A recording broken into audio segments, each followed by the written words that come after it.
Please share and subscribe for more updates and one like please. Cine నటి సమంత చేసిన ఓ అద్భుతమైన ప్రయోగం ఇప్పుడు యువతలో చర్చనీయాంశంగా మారింది.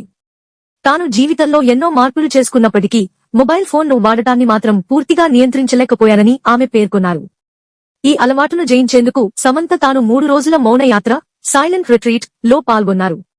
ఈ సమయంలో ఫోన్ లేదు, మాట్లాడటం లేదు, కళ్ళా కలయిక లేదు, చదవడం లేదు, రాయడం లేదు, అన్నింటినీ పూర్తిగా విరమించారు.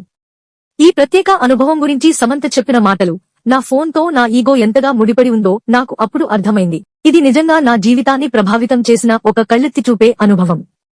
సామాజిక మాధ్యమాలు, డిజిటల్ ప్రపంచం మనల్ని ఎలా నియంత్రిస్తున్నాయో అర్థం చేసుకోవాలంటే అలాంటి విరామాలు అవసరమని సమంత ఈ సందేశం ద్వారా తెలియజేశారు.